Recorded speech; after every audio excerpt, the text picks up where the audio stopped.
My view is that the building complaints that we're seeing in the media really still arise even now out of the COVID era. A lot of people, when entering into building contracts, did so either pre-COVID or just after, and those contracts typically are for a fixed price. And so what's happened is that over time, through COVID and the supply chain issues globally, the prices of building have gone up, but builders' contracts are still locked into the original fixed price. And so what we're seeing is that builders are effectively trying to play catch up with the contracts and trying to meet the costs of completion from an earlier contract using money obtained from a later contract. And if there's not enough margin in it for the builder, they're really running into problems. And we're seeing that in particular where builders are taking on, in effect, more work than they can possibly do, in a hope that the deposits from the later work will cover some of the shortfall of the expenses of the earlier work. And when that's not happening, we're seeing these big collapses that are making the media at the moment.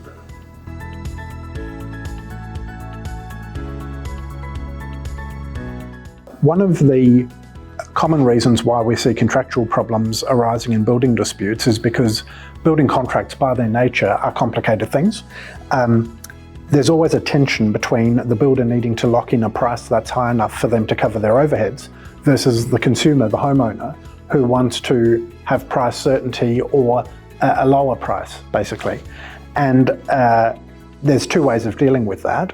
One is having a fixed price which is high, the other is having a variable price with rise and fall clauses where the builder can actually increase the cost of the price depending on the cost of supply of goods and labour. And very often, complex terms like that are not really understood by the homeowner. They don't understand necessarily what price impact will be caused by variations, by prime cost items, by delay provisions, force majeure, and other legal concepts that are in these complex contracts. The homeowner just won't understand. Equally, sometimes, due to the cost of construction and other economic pressures, the builders themselves don't necessarily comply with the contracts. And so we see circumstances where the builders are charging a much higher deposit than they would otherwise be entitled to charge, or where they're cutting corners and, for example, not taking out building indemnity insurance, which itself has a cost.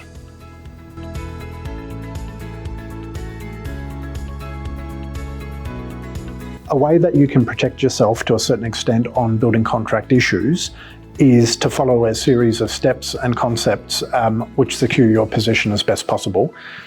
The first, in my view, is that you get some proper advice on what the contract actually says. If there's terms in it you don't understand, get the advice before you sign and understand how the contract might actually operate in the practical sense. So when you're building, how will it look? What does the contract do in certain circumstances? So that's the first step.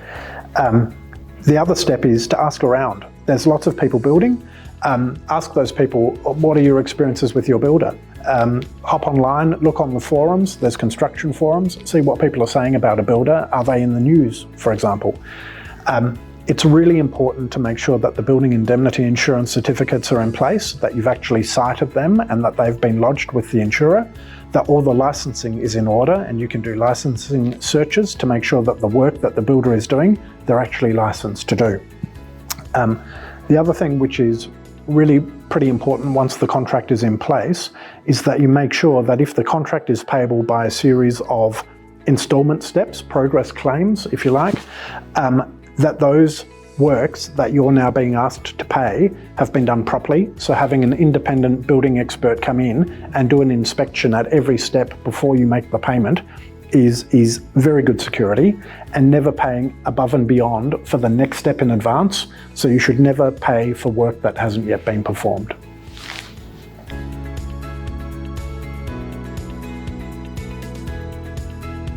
The law has protections in place for consumers. In particular, all domestic building work in South Australia is governed by the Building Work Contractors Act. And what that legislation does is it sets out the requirements for licensing and insurance and other things, but very importantly, at Section 32, it sets out certain statutory warranties which are implied into every domestic building works contract. Those warranties include things such as that the work will be done to acceptable trade standards within a timely manner, using proper materials and be fit for their intended purpose. And if there's a breach of the Section 32 warranties, then the homeowner can apply to the Magistrates Court under Section 37 for orders that any defective work is corrected, remedied by the builder, that in some cases compensation be paid, or alternatively that the terms of the contract are varied to reflect a balance between the owner and the builder.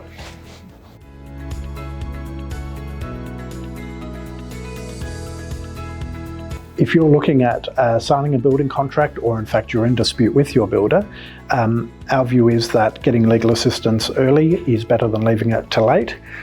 If you'd like any assistance with any matters to do with building, whether that be a review of your contract before you sign or correspondence with your builder in the event that you have already entered into a dispute, we here at Andersons can assist. You can find us online at www.andersons.com.au.